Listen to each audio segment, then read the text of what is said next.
Olá pessoal, eu sou Marcelo Spaldi, este é o canal Formação de Escritores e estamos aqui na nossa websérie Os Segredos da Escrita Criativa, que nesta primeira temporada vai tratar dos gêneros literários.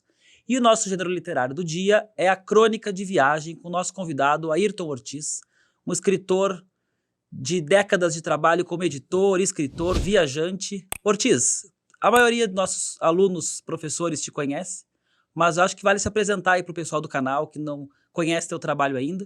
Sim, bom, então, no momento, não é, meu trabalho principal é viajar e escrever livros sobre as minhas viagens, mas o meu trabalho com relação ao livro vem desde sempre. Eu comecei, primeiro fiz jornalismo, né, quando saí da faculdade de jornalismo, abri um jornal, depois uma editora, depois abri uma livraria, depois uma distribuidora de livros, não é?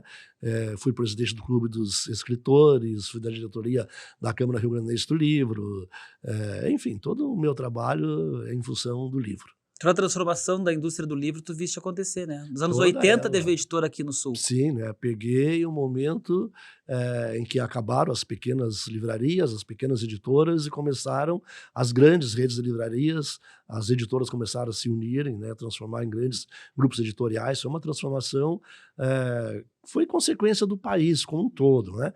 Foi quando o Collor foi presidente da República e ele abriu a economia brasileira para outros, investidores internacionais. Então, em todos os ramos entraram empresas estrangeiras no Brasil, na siderurgia, né, na indústria automobilística e tudo, e na indústria editorial também, né. As editoras, estrangeiras começaram a comprar editoras brasileiras, 100%, ou comprar participação em editoras brasileiras, não é. As editoras brasileiras que não quiseram sócios estrangeiros ou que não quiseram, né, ser vendidas, elas se deram conta de que para continuar enfrentando os grupos que estavam se formando, elas tinham que também aumentar, também elas crescer. Então as próprias editoras brasileiras começaram a comprar outras editoras brasileiras. Teve uma época em que a Record tinha comprado 10 editoras brasileiras, né, tudo era a editora que a Record vinha comprando, porque o Alfredo Machado, que era o dono da Record, ele não quis vender a Record e não quis participação estrangeira nenhuma na Record.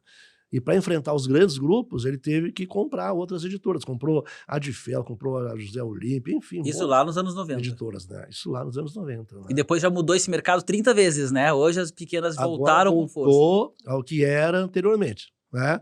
Porque a partir do momento que as editoras começaram a ficar muito grandes, elas começaram a engolir as pequenas, né? As pequenas desapareceram. Aqui no Rio Grande do Sul, a Mercado Aberto desapareceu, a Tia desapareceu, a Movimento, não sei se funciona ainda, Artes e Ofícios também, né, diminuiu muito, né, as editoras foram desaparecendo, porque não tinha mais como sobreviver. Aqui no Rio Grande do Sul, a gente sempre teve um polo editorial muito forte. Eu sempre digo assim, ó, tem 3 capitais brasileiras que ditam cultura: São Paulo, Rio, e no caso da literatura, Rio Grande do Sul. E no caso da música, São Paulo, Rio e Salvador. Uhum. Então, a única capital que tem literatura própria, que tem autores nacionais fora do eixo Rio-São Paulo, é o Rio Grande do Sul. Porque a gente tem aqui um polo muito grande de editoras que nós tínhamos, de livrarias. A livraria Sulina tinha 20 e tantas filiais. A livraria do Globo tinha 20 e tantas filiais, né? E tudo isso foi E além desse desaparecendo. polo de editoras, os cursos, né? A escrita criativa da PUC Como, abriu sim, caminhos, formou vários sim, autores, inclusive os eu sou um cursos, dos as formandos. oficinas, E né? agora o pessoal já sabe, a gente tem uma formação de escritores, então esse canal é o canal que a gente traz o conteúdo do curso de formação de escritores para a comunidade gratuitamente via YouTube. Então também é uma derivado dessa tradição toda aí de editoras e de cursos. A Feira do Livro tem uma importância Feira do muito Livro. grande na formação de leitor. 70 anos, né, Sim, Ortiz? a Feira de Porto Alegre. E a importância da Feira de Porto Alegre não é só a feira em si, ela propriamente dita, é que foram surgindo outras feiras do interior. Uhum. Né? Hoje todo município tem uma Feira do Livro. E agora mais ainda, as escolas têm Feira do Livro. Né? Eu lembro uma vez que o SESI, não, o SESC, naquele ano, eles focaram em patrocinar literatura. Então, eles fizeram um mapa das feiras do livro em que eles patrocinavam. Então, assim, ó, era 1, 2 em cada estado. Aqui era 100. Uma coisa impressionante, né? Nós temos 497 municípios no Rio Grande do Sul, cada município tem uma feira do livro, e nesses municípios, as escolas também têm feiras do livro. Não é? E eu até fiz uma brincadeira, o Érico Veríssimo dizia que se conhecia uma cidade pelo tamanho da sua orquestra sinfônica. E eu digo que se conhece uma cidade pelo tamanho da Feira do Livro. Né? A Feira do Livro é o cartão de visita na cidade. Quer conhecer uma cidade, quer conhecer assim, em termos de comunidade, de desenvolvimento, de cultura, de progresso, vai lá ver o tamanho da Feira do Livro que eles têm lá na cidade.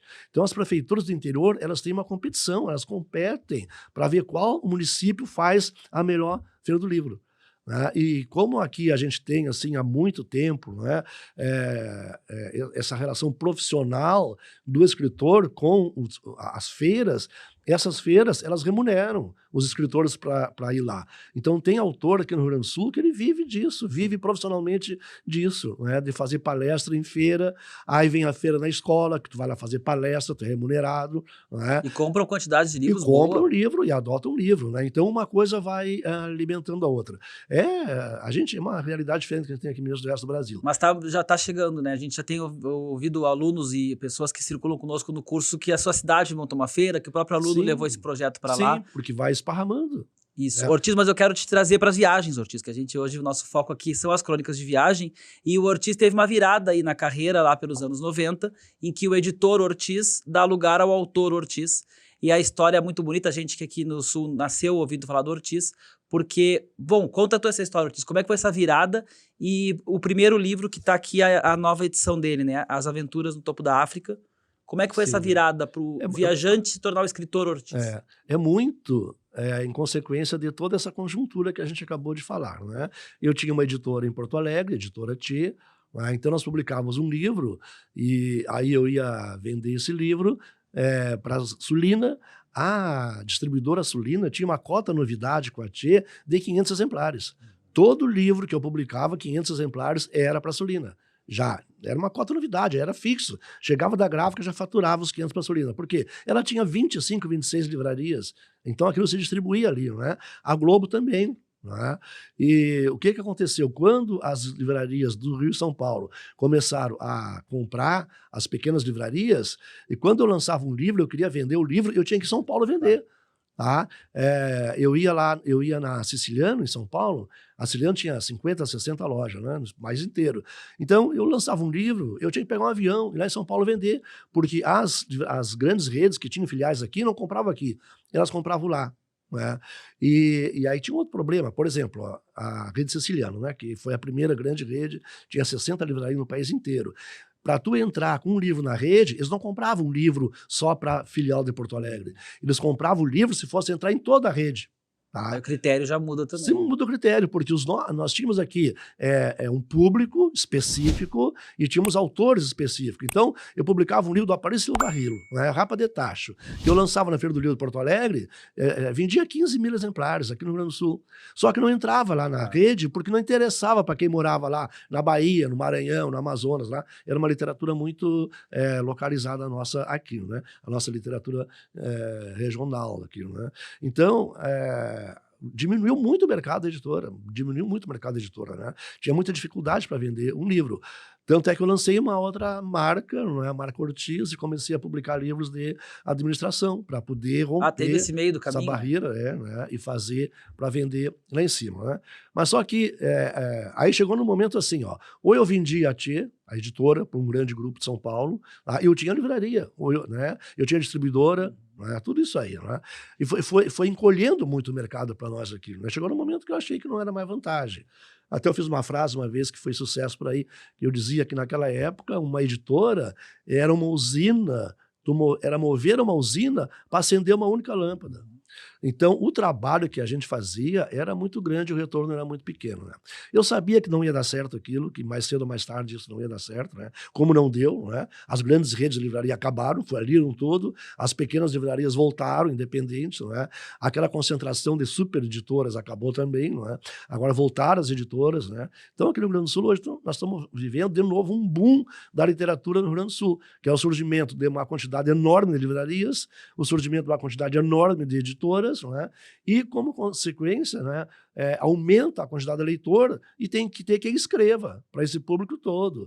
Então, aí aumenta os cursos de escrita criativa, aumenta o pessoal que vai na faculdade de jornalismo, de letras, né, e aumenta a quantidade de pessoas escrevendo.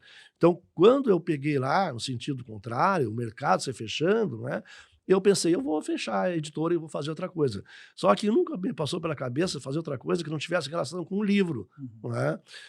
Toda a minha vida profissional foi em relação ao livro, né?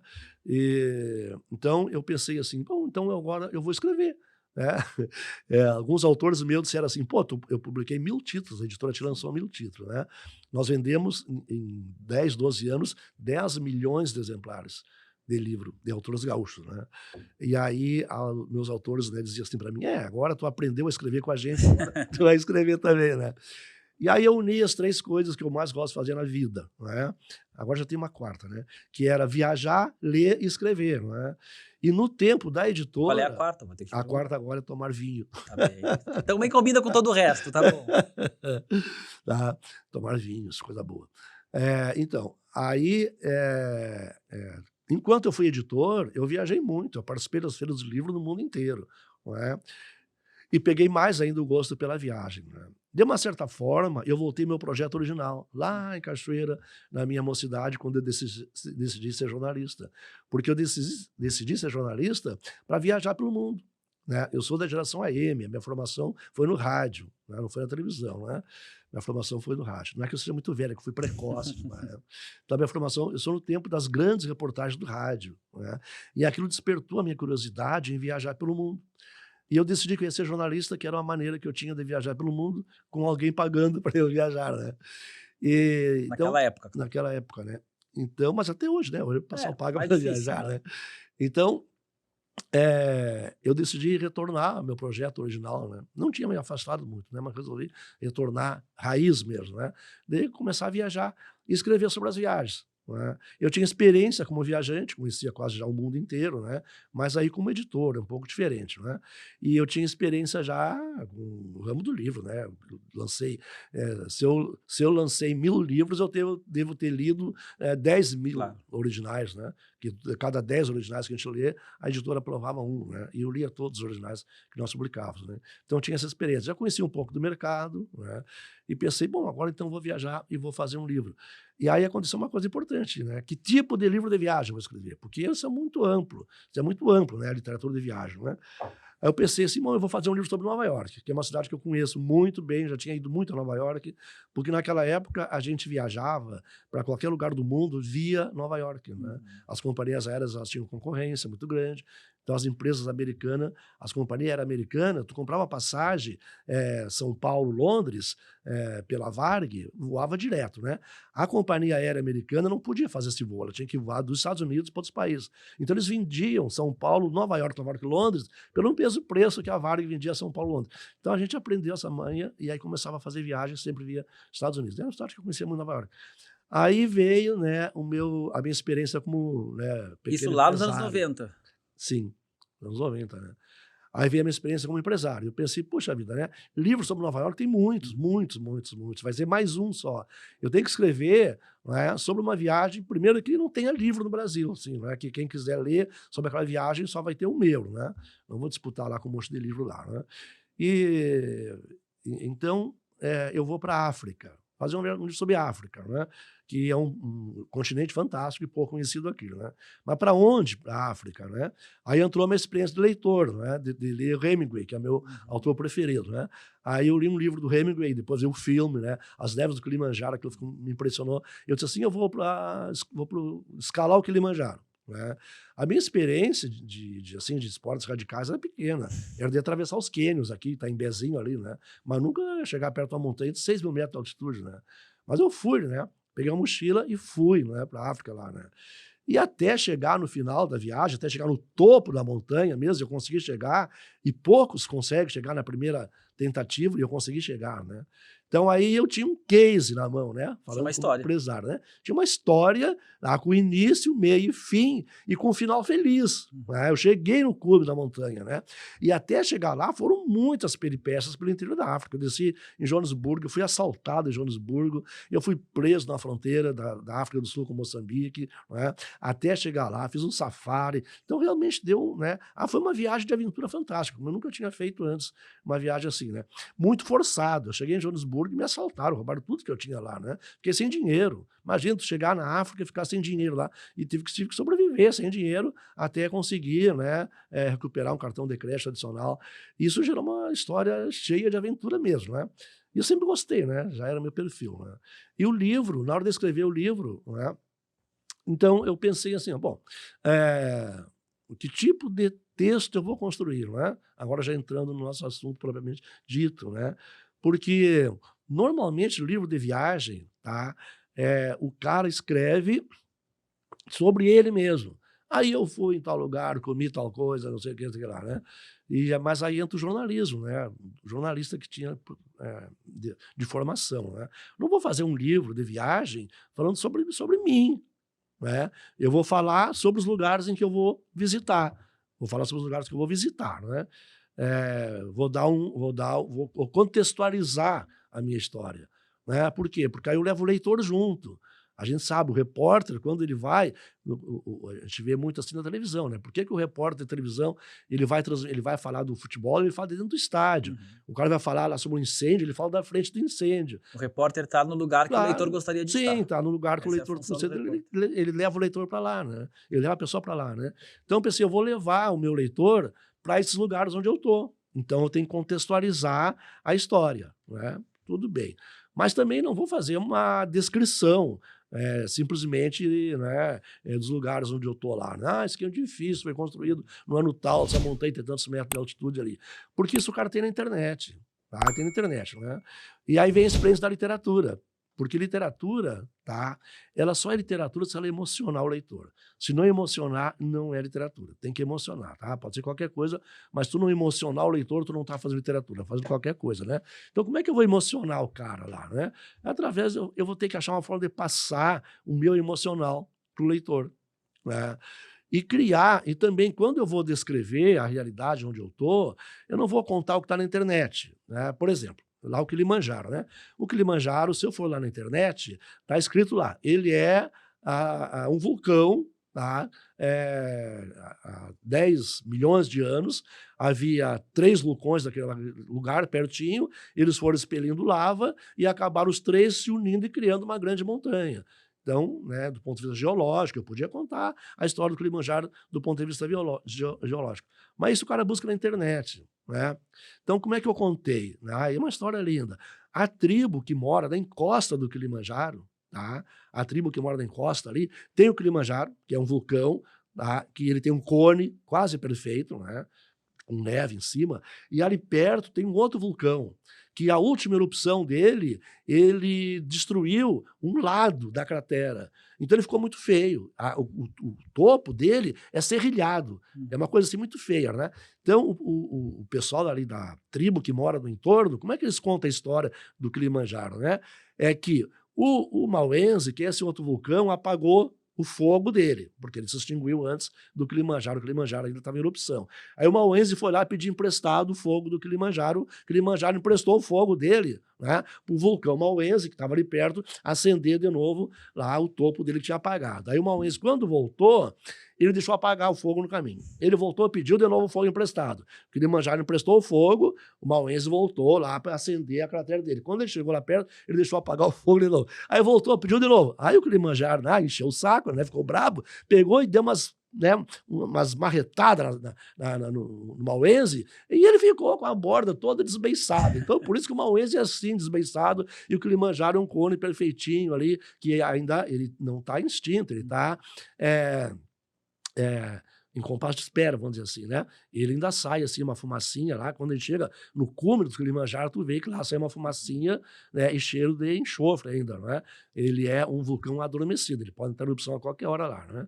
Olha, eu acho muito mais bonito contar essa história para o leitor do que eu falar, né? O Kilimanjaro surgiu há 10 milhões de anos, uma erupção geológica, não sei o que tem lá mais lá, né? Mas então aí tem o jornalismo, eu não vou inventar nada. A minha literatura de viagem não inventa nada, eu conto o que é verdade, tudo o que aconteceu. Mas como essa história que os caras têm lá, eu não inventei, não é ficção. É a história daquele povo, é o que eles acreditam. Né? É o que eles acreditam lá, né? Depois desse livro, tu fizeste outros tantos nesse estilo, né? Sim, aí foi formatando. Porque eu não sentei, Tá? Agora eu vou fazer um livro e vou criar um gênero novo chamado jornalismo de aventura. Não, isso quem dá o nome depois e que diz que tu faz assim o assado é a academia, os caras que vão estudar lá. Hoje chamam jornalismo de aventura. Né?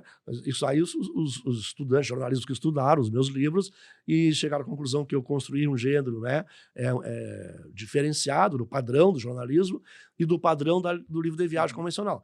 E que eles chamaram de jornalismo de aventura. Que essa história inteira numa narrativa longa, que tem essa não ficção com um tipo de escrita mais criativa, com muita história. Principalmente que o Ortiz é um ótimo contador de histórias, né? Isso está nos livros. Mas eu só queria aproveitar esse gancho da perspectiva no livro sobre o Vietnã. Como é que é a história de como eles chamam a guerra? Pois é. Aí que é importante, né? Aí entra a criatividade do repórter, tu buscar.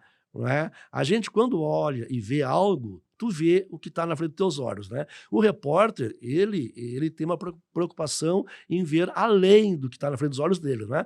É o que a gente chama de jornalismo investigativo, mas, na verdade, todo repórter é investigativo, ele vai lá investigar. Né? Então, nas minhas viagens, e aí entra, né, com a crítica do jornalista, eu procuro ver além daquilo que está na frente dos meus olhos, o que tem lá por trás, né? Para eu passar uma história mais real. Mais real, né? Então, quando eu cheguei no Vietnã, eu decidi que ia fazer um livro, esse se chamava Vietnã Pós-Guerra. Qual era a ideia minha? Né? Fazer uma grande reportagem dentro desse meu estilo, né, que mescla jornalismo com literatura de viagem e tal, né? Mas que contasse a Guerra do Vietnã sob o ponto de vista vietnamita. Porque tudo que tem na literatura ocidental sobre a Guerra do Vietnã é do ponto de vista americano.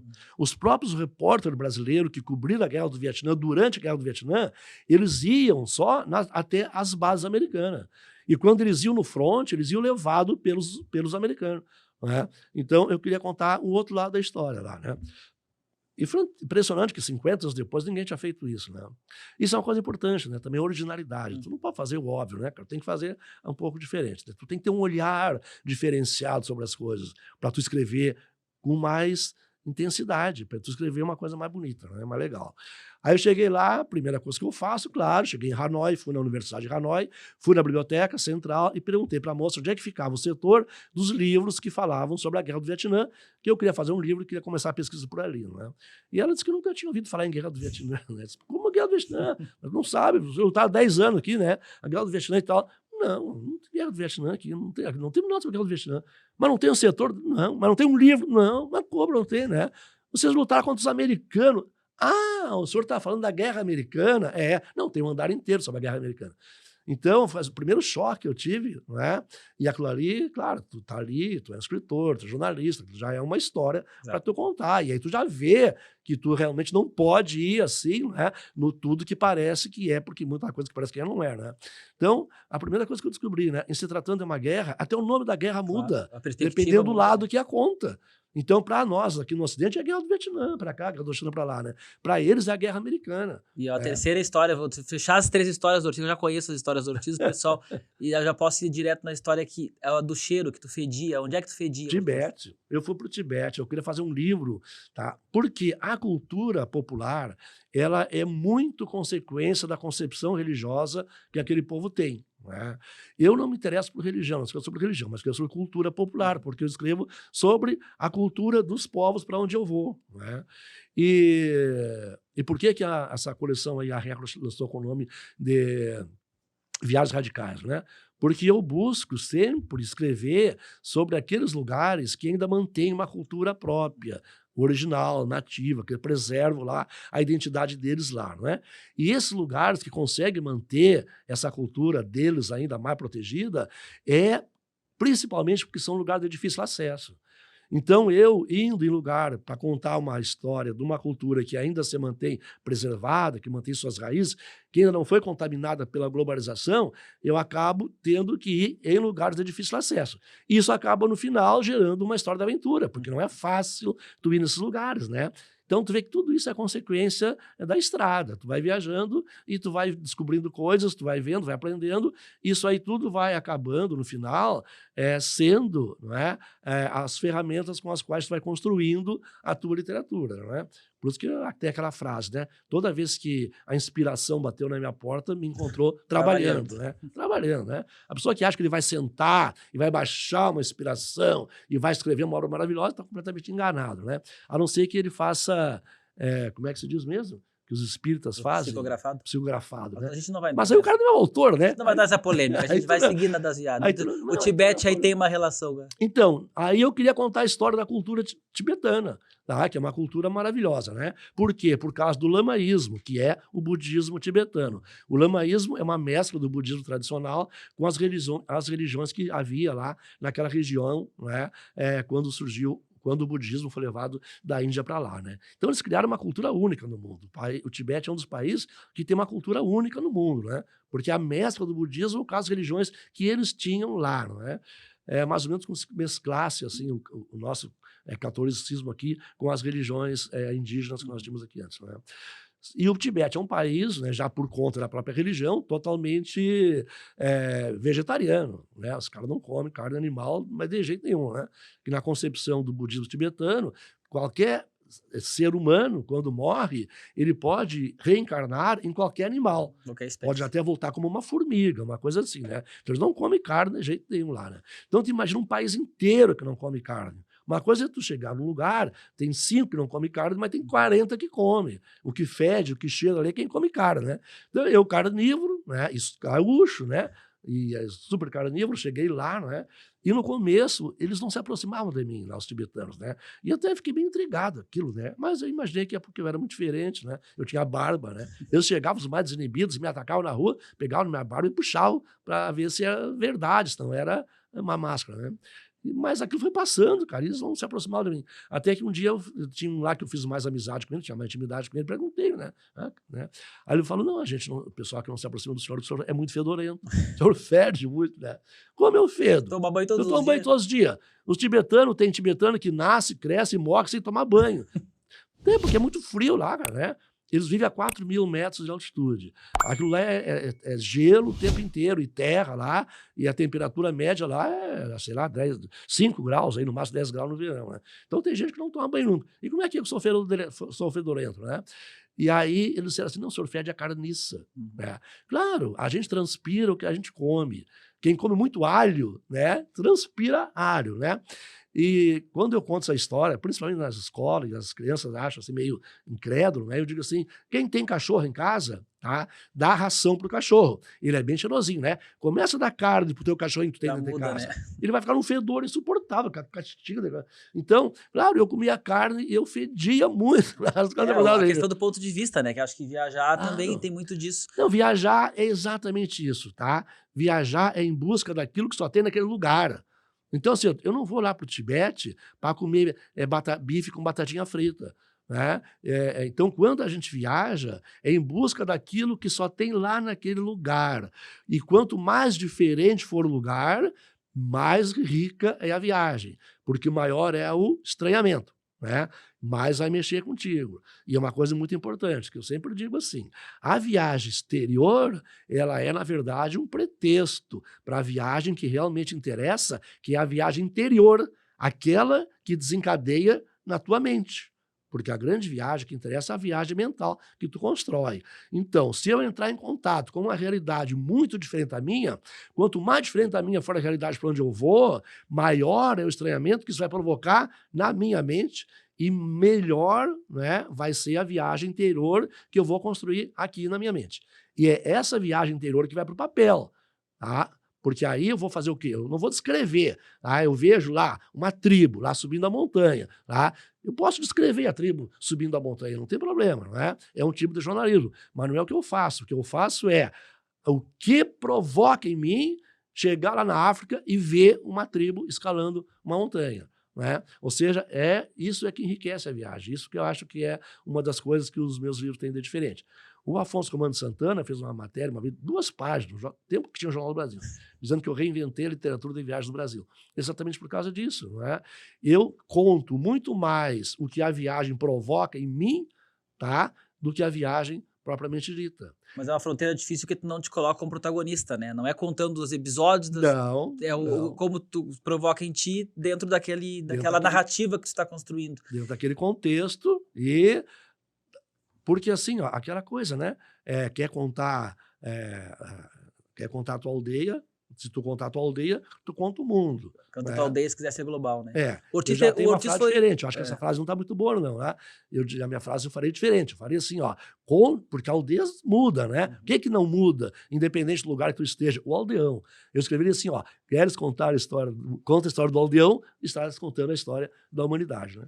Bem, isso quando bem feito funciona assim. O Ortiz foi patrono da Feira do Livro de Porto Alegre e entre tantas entrevistas que ele deu, tem uma que repercutiu bastante e a manchete da matéria é não via, o brasileiro viaja para impressionar o vizinho. O brasileiro ainda não sabe viajar.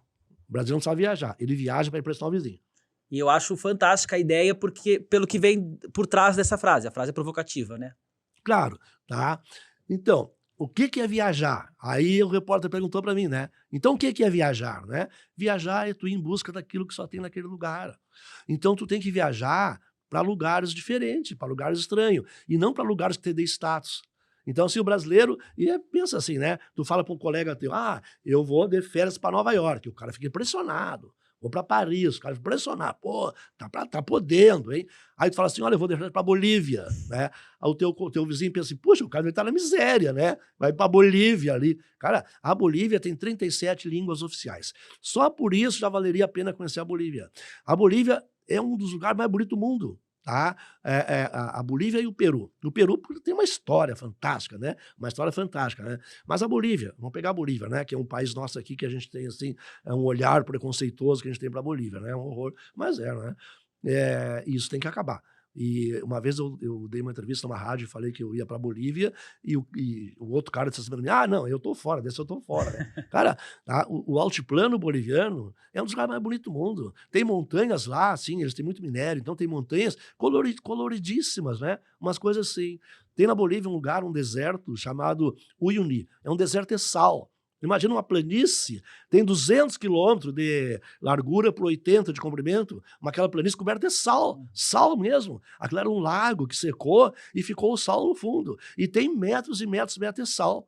Um negócio fantástico, aquilo ali, que tu anda de jipe por cima. O ônibus, tem uma linha de ônibus que passa no meio ali, cara, o Salário do Uyuni.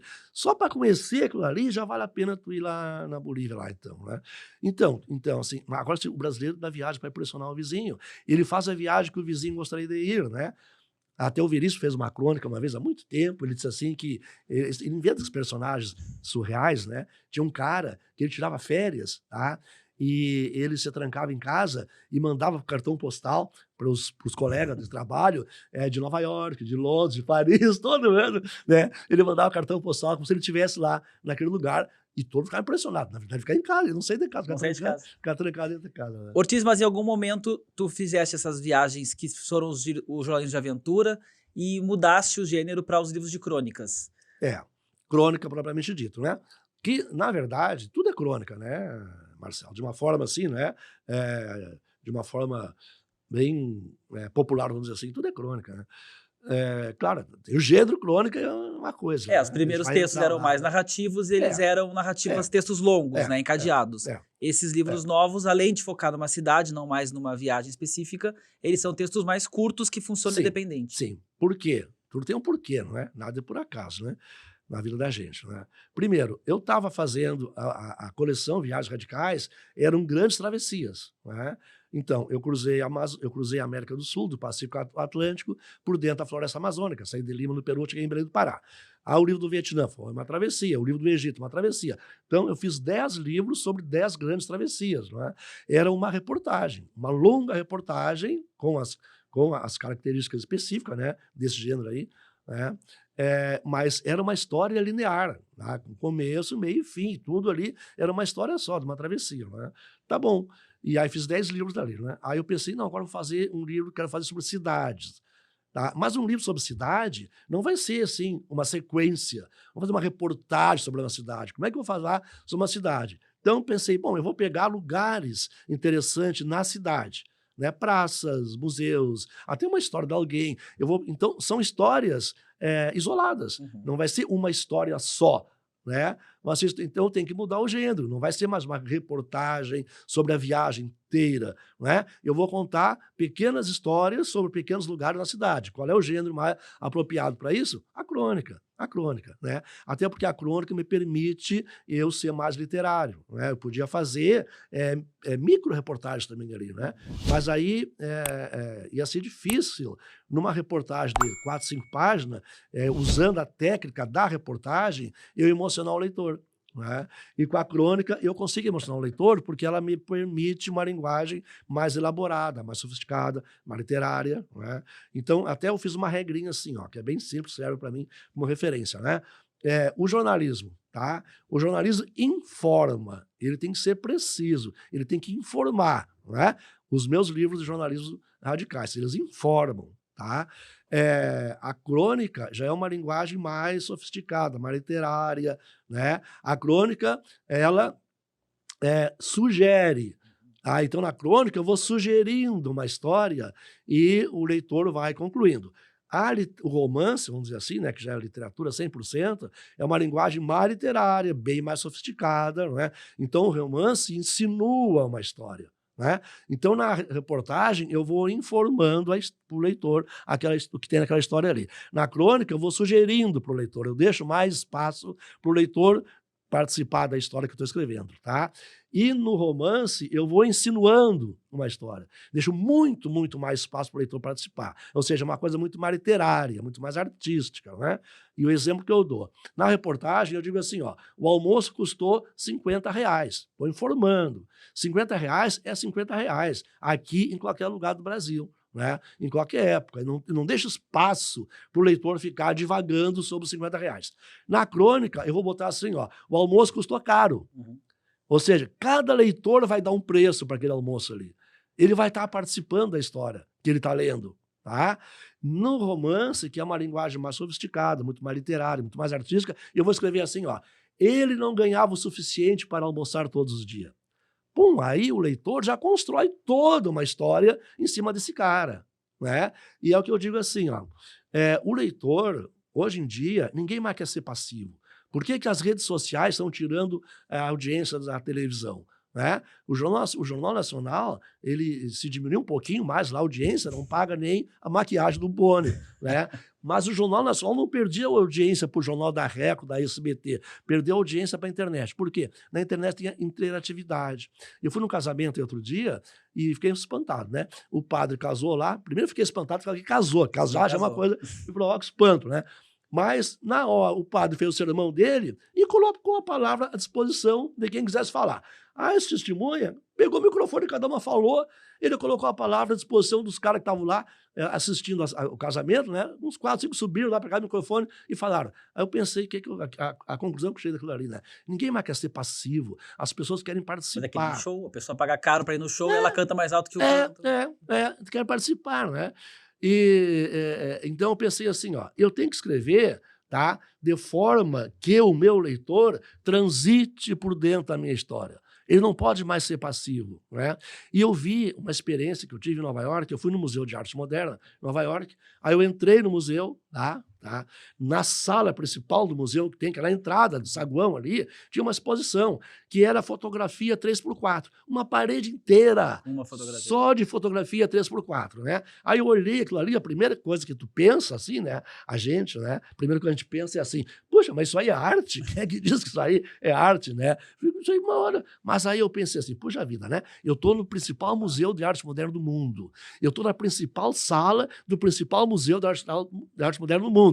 Nada mais rico do mundo. Os caras falaram que isso aqui é arte, tem que ser arte. Eu vou lá, vou olhar mais de perto para ver, não é? Aí quando eu cheguei pertinho, assim, mais perto, cara, a minha foto estava ali. Eu fiquei impressionado, até olhei para trás para ver se tinha me fotografado quando eu entrei. A minha foto estava ali, né? E eu fiquei até meio chocado com isso. Eu cheguei mais perto ainda, o que eu descobri? O cara botou entre as fotos espelhinhos. Então, eu via a minha cara ali. Aí eu comecei a caminhar na frente do quadro e onde tinha os espelhinhos, eu estava, na verdade, transitando por dentro da obra de arte do cara. Olha que genial. O cara fez uma obra, o cara fez lá uma instalação, como queira chamar lá, que as pessoas que vão olhar ajudam o cara a construir a instalação que ele fez. A gente participa. E eu saí de lá com aquilo na minha cabeça, não dormi uma semana com aquele negócio lá na minha cabeça e saí de lá pensando assim, ó, eu quero a mesma coisa coisa com o meu texto. Eu quero que o meu leitor transite por dentro do meu texto. Eu quero que ele participe, ele tem que participar. Não é? E a crônica é o lugar perfeito para fazer isso. Tu falar de uma viagem, que tu vai contar, tu vai contextualizar, como eu falei, tu vai falar da tua experiência, não é? Como eu falei e tal, né? Mas ela permite uma linguagem mais elaborada, ela permite com que tu faça um texto que o leitor possa, não é, transitar dentro desse texto e fazer ali a viagem dele junto comigo. E o mais legal da crônica é que ela permite também o oposto disso, fazer um texto informativo. Eu Claro. até me parece que num livro de crônicas, aqui tu deve ter umas 20, 30 crônicas, né? Por exemplo, de Nova York, te mostrar aqui. São vários outros, né, Ortiz? Já tem Roma, Nova York, que Roma, mais? o primeiro eu comecei em Havana, né? E aí também, aí o último, lá, fiquei morando na cidade um tempo, né? Então, eu fiz um livro sobre Havana, depois sobre Atenas, sobre Jerusalém, tá? Aí sobre Nova York, Paris, Londres, Roma.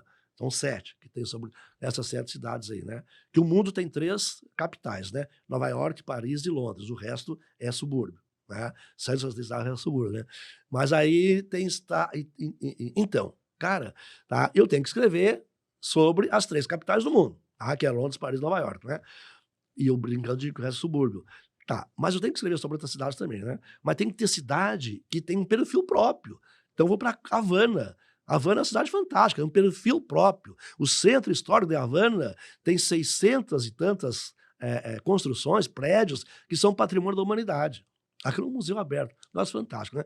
O Rio Grande do Sul tem um prédio só que é patrimônio da humanidade, que é as ruínas de São Miguel. Lá em Havana tem 600, cara, tá? E uma história toda, né? Bah, tem uma cidade que tem personagem próprio, dá um livro, né? Aí saí de lá, fui para Jerusalém, que é outra cidade que também tem um perfil próprio, né? Aí eu lembro que eu começo o livro de Jerusalém dizendo assim, ó, da profana Havana para a sagrada Jerusalém, né? Eu começo o livro de Jerusalém dizendo assim, onde é que eu estava? Onde é que nós estávamos antes, né? Ah, sim, estávamos em Havana. Então vamos pular da profana Havana para a sagrada Jerusalém. É uma cidade que tem um perfil próprio também, Jerusalém, né? Atenas tem um perfil próprio Não precisa também, nem né? explicar, né? E Roma. Roma é uma cidade fantástica, e Roma é 3 em 1, né? Quem gosta de comprar, pagar um, ganhar 3, né? Roma é 3 em 1. São 3 Roma. Tem a Roma dos romanos, na época de Roma, lá, Coliseu, aquela coisa toda lá, tá? Tem a Roma do Vaticano, dos papas ali, o Vaticano e toda aquela história ali, né? E tem a Roma dos italianos, tá? Que tem vinhos maravilhosos. Tá?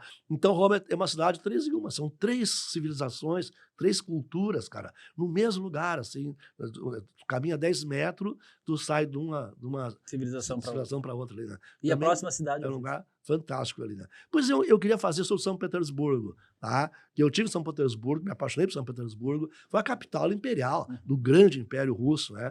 Museus fantásticos e tudo, tem coisa linda, maravilhosa lá, né? Aí os caras inventam uma guerra lá agora, não dá mais para ir para lá, estão em guerra lá, né? Então, eu não sei. Tem cidades... Já pode fazer uma mescla aí, ó, faz o de aventura junto com o de crônica. Mas tem cidades que têm perfil próprio. São Francisco. Pô, São Francisco é uma cidade que tem perfil próprio, merece O próprio La Paz, um livro, né? Tudo ali, né? São Francisco merece um livro, né? Nova York. Eu digo assim, Nova York tem 3 lugares, os Estados Unidos tem 3 lugares que vale a pena tu ir, né? Nova York, São Francisco e no Alasca, né? Já fiz um livro sobre o Alasca, sobre Nova York. Agora eu falo de São Francisco. São Francisco. E o resto lá é só caipira, só tem caipira. Mas, Ortiz, deixa eu te perguntar agora questões de método mesmo, né? A gente tá aí chegando na parte final. Quando tu vai fazer essa viagem, tu já sabe que vai escrever o livro. Tu já vai sabendo que vai escrever. Sim, sai então, com uma pauta. Sai com uma pauta, com uma ideia, né? Sim. Isso quando tu está viajando, tu anota, tira foto, escreve quando chega no hotel. Qual é o teu procedimento durante a viagem? Então, eu saio pautado para escrever um livro. Vou dar um exemplo. O livro do Vietnã. Tá? Eu queria fazer o Vietnã sob o ponto de vista dos vietnamitas. Claro que durante a viagem já aconteceu 1 milhão de histórias, tá? Mas que não tem a ver com a minha pauta, com o perfil que eu queria dar para o livro. Isso é uma coisa importante, às vezes o leitor se perde, tá?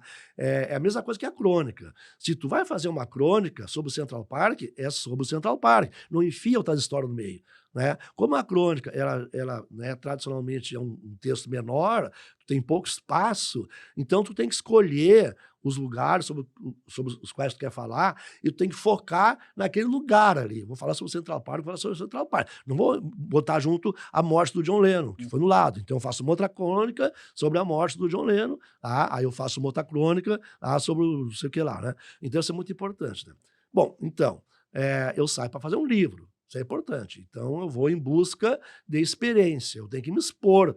Eu não vou fazer um livro só ficar no hotel, confortavelmente lá, não é? Então, uma coisa importante, morar, tá? Cidades que têm bairros muito diferentes, ficar um pouco em cada bairro, né? Por cada bairro, né? Eu posso ficar assim num hotel de luxo, num bairro de luxo, 3 dias ali, só para sentir o clima. Aí eu vou ficar num hotel de subúrbio, lá no subúrbio, porque tem uma história maravilhosa, né? O Chelsea, lá em Nova York, uma história maravilhosa. Lá, né? Então, vou ficar naquele hotelzinho de subúrbio lá. Tá? Eu sempre fico em albergue também, um pouco em albergue, que é para ter contato com outros viajantes. Eles sempre têm informações que não tá nos guias, né? Vai abrir um bar lá em tal lugar, vai lá, o cara lá, né? Quanto tempo fica no lugar? Depende, se eu já conheço a cidade, fico menos tempo. Se eu não conheço a cidade, fico até 3 meses. O máximo é 3 meses, se eu não conheço a cidade, né? Mas conhecendo a cidade, se é uma cidade que tu vai muitas vezes, né? É porque eu tenho que ter experiência na cidade. Porque, então, o meu texto não é sobre aquele lugar, é sobre a minha interatividade com aquele lugar, né? Então eu tenho que ter uma experiência lá, tem que rolar uma experiência lá, naquele lugar lá, né? Eu tenho que interagir, porque eu vou escrever aquilo que eu já falei, eu vou escrever não sobre o lugar, mas o que aquilo provocou em mim.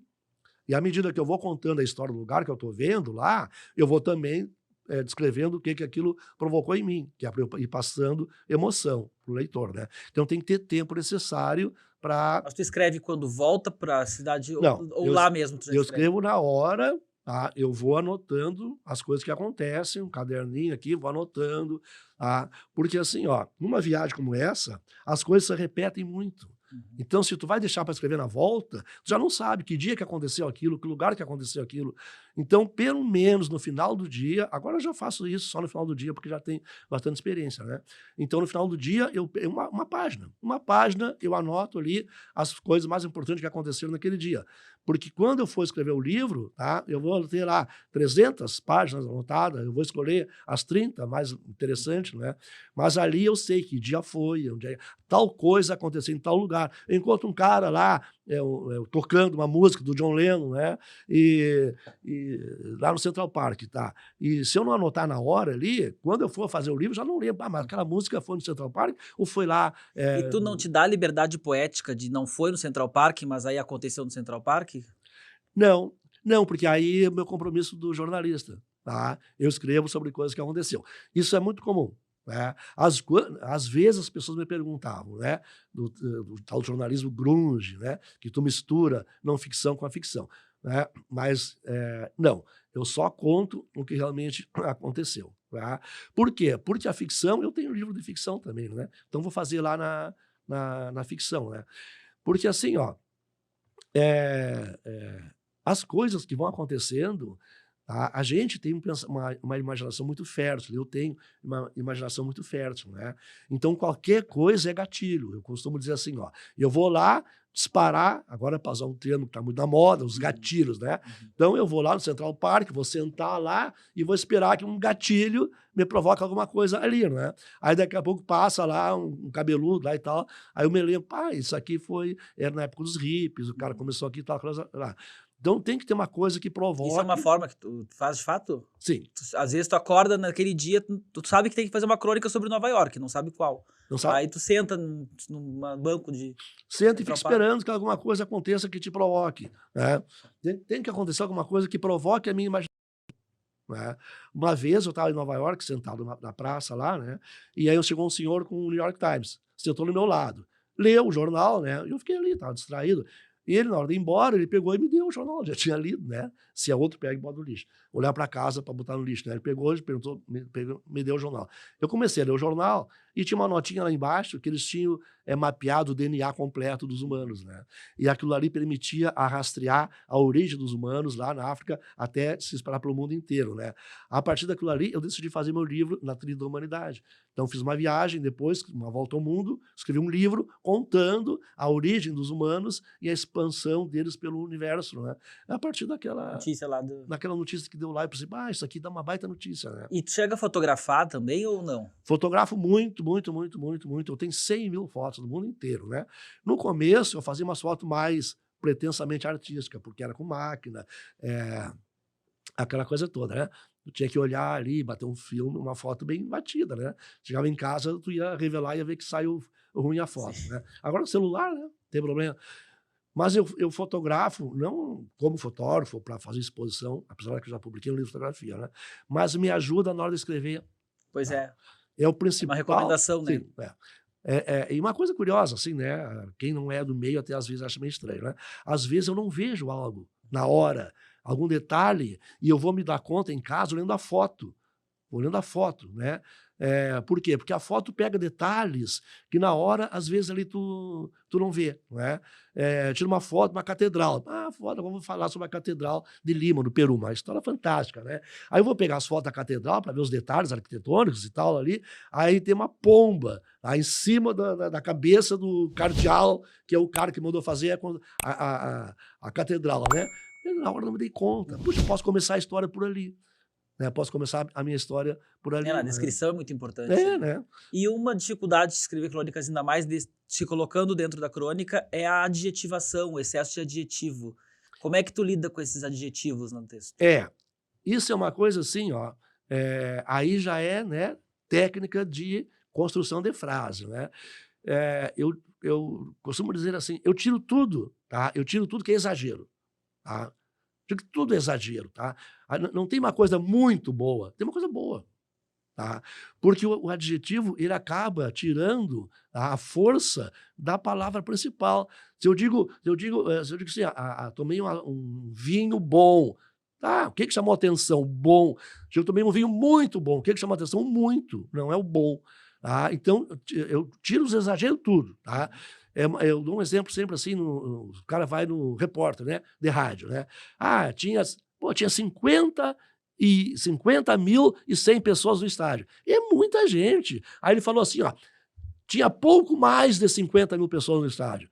Qual é a palavra que fica? Pouco. Cara, mas ele quer dizer o contrário, ele quer dizer que tinha muita gente no estádio. E ele acaba passando para a gente a impressão que tinha pouca. Tinha pouco mais de 50.000 pessoas no estádio. Não, tinha muita gente no estádio. Então, cuidar isso, né? Às vezes, esse adjetivo, antes, ele acaba eclipsando o substantivo, ou o verbo, a palavra principal que tu quer chamar a atenção. E uma regrinha para evitar isso é tirar os exageros. Tira os exageros. Né? No fim, tu vai tirar mais advérbio de intensidade que adjetivo dessa tua. Aquela coisa, né? Advérbio, tá? As palavras feias, né? Tinha um amigo meu que dizia assim, ó, trovar, a coisa mais fácil que tem no mundo é trovar. Tá? É só tu falar uma palavra, terminar em mente. Tá? Aí tu vai rimar sempre, porque tudo é mente. Tudo termina em mente, né? Tristemente nesse alagamento, porque estava violentamente e eu vou lutar bravamente. Aí não tem, né? É retórica pura. Tu rima sempre lá.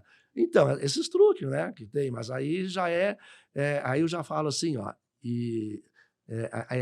o escritor tem que ser também, tá, um garimpeiro de palavras, né? Escrever é um trabalho de ourivesaria, tá? Tu tem que lapidar a coisa ali, né? Eu digo assim, ó, o escultor, tá? Ele pega uma pedra, tá? E ele vai esculpindo, tá? Batida por batida, até dar a forma que ele quer. Escrever é esculpir com palavras. Tu vai esculpir uma imagem que tu quer passar para o leitor, né? E tu vai esculpir como? Com palavras. Então, aquilo tem que ser perfeito, não tem que se encaixar tudo. Sempre tem a palavra que diz exatamente aquilo que tu queres dizer. E tu tem que achar essa palavra, tá? Porque aí tu passa a ideia que tu quer passar. Outra coisa que eu também gosto, assim, agora em época de computador, né? Escrever, tá? É programar o pensamento de quem está te lendo. O escritor é um programador do pensamento de quem está lendo. Eu estou escrevendo, eu estou programando atualmente. Tu vai pensar aquilo que eu quero que tu pense. E como é que eu vou conseguir isso? Através das palavras, pretensamente, claro. Né? Pretensamente. Sim. Ortiz, para a gente fechar, então, eu acho que é uma pergunta que não pode deixar de fazer. Qual o lugar, na tua opinião, da crônica nos dias de hoje? Internet, Instagram, rede social? Se ainda existe espaço para crônica de viagem, e qual o lugar da crônica de viagem? Olha, a crônica, na minha opinião, é o gênero perfeito para a época que nós estamos vivendo. Tá? Porque texto grande, as pessoas não têm mais paciência para isso. Não tem uma paciência para isso. Né? E a crônica te permite contar uma história interessante, né? Literária, ou seja, que vai emocionar a pessoa. A forma literária e o conteúdo mais factual. Tu vai passar informação de maneira literária num texto curto, tá? E ligada com a realidade. Porque assim, ó, as pessoas às vezes dizem para mim assim, Ortiz, adorei teu livro, aprendi bastante coisa. Isso é importante, né? A crônica permite que a pessoa aprenda alguma coisa. Eu não sabia, o cara me informou ali, aprenda alguma coisa. E então tu consegue contar uma história curtinha, com informação para as pessoas, tá? Se for bem escrita, com emoção, é um texto literário, né? E que tu lê rapidamente. Eu acho que a crônica é o gênero perfeito para a época em que nós estamos vivendo. E o lugar do livro de crônicas de viagem quando se tem tantas crônicas de viagem já nas redes sociais? Pois é. O que a rede social faz, né? Que eu digo sempre, ela só informa, não é? A rede social, ela só informa. Ela não te passa emoção. E a crônica, né, no papel, ela emociona o leitor. Não acho que são concorrentes, pelo contrário. Tá? São duas coisas diferentes. E tem a permanência, né? Se eu quiser informação, eu digo assim, ó, se eu quiser saber o preço da gasolina, eu vou na internet. Agora, se eu quiser saber por que aumentou a gasolina, isso não está lá. Aí vou ter que me aprofundar mais. Né? E o livro é a única mídia que existe no mundo que permite que a gente se aprofunde sobre os assuntos. Então, quem quiser se aprofundar sobre qualquer assunto, ele vai ter que buscar o livro. Não tem alternativa. Não é o jornal, não é a revista, não é a televisão. Sabe que isso hoje eu já não sei, Ortiz. Hoje a internet com tanto conteúdo publicado, com formatos de e-book e tal. Agora, a permanência do livro não tem igual. O teu livro, a gente está aqui com ele na mão. A gente está com uma edição nova, mas deve ter edições do teu livro de 25 anos atrás, quando foi lançado. A gente cheira. Apalpa, o cara que gosta. Tanto que as pessoas que têm seus blogs de viagem, seus Instagrams de viagem, elas em geral depois nos procuram, fazem cursos para publicar livros. Sérgio Stangler é um grande admirador teu, publicou livro de viagem, porque materializa aquela experiência. E é diferente. Por exemplo, quando eu escrevo para o meu blog é uma coisa, quando eu escrevo para um livro é outra. E aí que tá. Parece que é mais pesado, né? A gente relê aquele texto 10 vezes. Eu digo uma coisa assim, ó, tá? Por que surgiu o romance? Tá? Porque os caras criaram um novo suporte para contar uma história, que foi o papel. Exato. Na época do pergaminho, não tinha como fazer romance pergaminho. Ia fazer um caminhão de couro para um crônica, né? Então, quando a escrita migrou do pergaminho para o papel, o suporte da escrita deixou de ser pergaminho e passou a ser o papel, criou um gênero novo. Foi possível criar um gênero novo, o romance. Tá? E agora, nós estamos migrando do papel, tá, para lá, para o digital. Tá? É uma outra forma de contar uma história. Não é que tu não vá contar a história como tu contaria no livro. É que o cara que vai ler é diferente. Né? O cara que pega o celular para ler, ou no computador, no tablet, ele tem 5 minutos para ler. Tá? O cara que pega um livro e senta na poltrona para ler, ele tem 1 hora, 2, ele quer mais. Tem uma parte geracional que a gente já tá ficando de cabelo branco, né, Ortiz? Hoje os acadêmicos, às vezes, sentam na poltrona com o notebook, com o tablet e fazem essa pesquisa por ali. Sim, mas não para te emocionar. Eu acho que assim, o livro de referência, tudo bem, é um livro técnico, até porque as coisas mudam muito rápido. Uma edição de papel de um livro técnico, ela fica obsoleta no semestre seguinte. Então, tudo bem, não tem problema. Livro de referência, livro técnico, tudo vai lá. Agora, a literatura como arte, se tu quer ler para te emocionar, tá? Porque não é só ler, tu tem que ter um clima em volta de ti. Tu tem que estar concentrado no que tu está fazendo. Se tu pega um livro, ninguém pega um livro, tá, para dar uma olhadinha. Não vai ter uma notificação piscando no livro, né? Não. Mas sabe que tu entraste num tema importante, que é isso o livro também te permite concentrar naquele texto, e materializar. Então, realmente, só talvez trabalhar com imagens, né? Outra coisa que acho que com o tempo os livros vão cada vez mais... Mas a imagem... Tu não tem muita imagem nos teus livros. Não tem imagem, né? Sabe por quê? Tá? Se eu descrever um elefante ali, cada leitor meu vai ter o seu próprio elefante. Se eu botar uma foto do elefante ali, todo mundo vai ver o mesmo elefante. Eu não quero que veja os meus elefantes, quero que cada um... Que é a coisa do sugerir, aqui, né? Claro, sugerir. Tá? Tem uma experiência que foi feita fantástica. Né? Pegaram um grupo de pessoas que tinham há 50 anos lido o mesmo livro. Tá? E botaram numa sala de cinema, passaram um filme. Saíram ali, imediatamente, 1 minuto depois, perguntaram como é que era a roupa do herói. Ninguém mais lembrava. Tinha visto há 1 minuto, ninguém mais lembrava a roupa do herói. Aí perguntaram como é que era a roupa do herói no livro que ele leu há 50 anos. Todo mundo sabia. Todo mundo sabia. Só que um detalhe, Cada no um é livro diferente. não descrevia a roupa do herói. Cada um cria uma roupa do herói. Claro. Então, tu tá lendo um livro, não diz a roupa ali do cara, mas tu constrói o cara. Tá? Tu ajuda a contar a história, tu constrói o cara, e nunca mais na vida tu esquece. Tu vai no cinema, tu vê ali. Então, eu digo assim, ó, sempre digo uma frase que eu gosto muito de dizer. O livro é a versão do leitor. O filme é a versão do diretor. Maravilha, Ortiz. Ortiz, muito obrigado. Ortiz, nosso parceiro aí, sempre participando das nossas conversas. Já tem outros vídeos no canal com o Ortiz. Cada vez que a gente conversa com o Ortiz é outro papo, é outro conteúdo. Isso é um mérito também do Ortiz.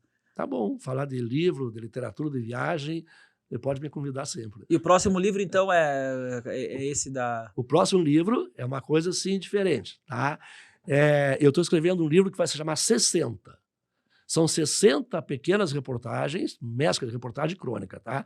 Aí eu estou fazendo uma mescla. São 60 pequenos textos, vamos dizer assim, sobre os 60 acontecimentos mais emblemáticos nos anos 60. Olha que legal. Revisitados 60 anos depois, com um cara de 60 anos. Agora a tua viagem no espaço passa a ser uma viagem no tempo, interessante. Eu quero resgatar a década de 60, porque tudo que tem no mundo hoje, literalmente, começou nos anos 60. Uma ruptura muito grande começou nos anos 60. Tudo começou lá. Né? Então, eu quero contar essa história e esses 60 eventos mais emblemáticos, né, no mundo inteiro, é sob o meu olhar. Claro. Não fiz uma pesquisa acadêmica. São coisas que me influenciaram lá ou que me influenciam ainda e aconteceram lá e eu nem me dei conta do que estava acontecendo lá. Né? O movimento hippie. Por que os hippies usavam o cabelo comprido? Porque os soldados que voltavam do Vietnã com o cabelinho cadete eram odiados nos Estados Unidos. Então, com o protesto, os jovens americanos deixavam crescer o cabelo para diferenciar dos soldados que vinham da guerra do Vietnã. Tá? Então, tudo que aconteceu nos anos 60 repercute hoje. A pílula de 68, libertou a mulher. Né? A mulher que tem hoje, ela é o que ela é hoje por causa da pílula, que vem lá desde 68. Né? O movimento, a contracultura, o movimento ecológico, as minorias, né? A música, a própria literatura, a política, tá? Os jovens protagonistas da política, com a rebelião dos jovens em Paris, em 68. Mas se tu parar para pensar, cara, tudo que tem de importante no mundo hoje começou lá nos anos 60. Então, eu quero resgatar essa história para quem viveu aquela época, se lembrar, e para quem não viveu aquela época, né, se dar conta de que tanta coisa quando está presente vê hoje em dia é a origem daquilo ali. A sandália havaiana surgiu nos anos 60. Né? Então, a morte da Marilyn Monroe, que foi uma coisa assim que mudou, mexeu com o mundo inteiro, aconteceu nos anos 60. Então, eu vou desde a cultura pop, a cultura erudita, a política, a arte, comportamento, tudo. É uma coisa que se faz. Difícil chegar em 60, né? Deve ter uma lista de 100 e poucos e vai cortando. Sim, aí eu fui juntando. Né? E a década foi tão fantástica que em 61, tá? O homem foi para o espaço a primeira vez, o Yuri Gagarin, ele saiu do planeta, primeira vez que um ser humano sai do planeta, foi em 61. 7 anos depois, 68, o homem está na Lua. Isso. Olha o que aconteceu em 7 anos. Ortiz, obrigado. Pessoal, então a gente está com a nossa websérie aí, Os Segredos da Escrita Criativa. Não deixem de se inscrever no canal, curtir o vídeo, compartilhar para as pessoas. Viemos aqui no estúdio para ficar um documento também mais robusto, que possa depois servir, né, para pessoas em escolas, em outras épocas também poder assistir. E o nosso canal segue publicando vídeos, entrevistas e lives com escrita, sobre escrita, com escritores, para trazer um pouquinho desse conteúdo do nosso formação de escritores para a comunidade em geral também. Então, Ortiz, muito obrigado pela presença e até os próximos vídeos. Até o próximo livro. Obrigado.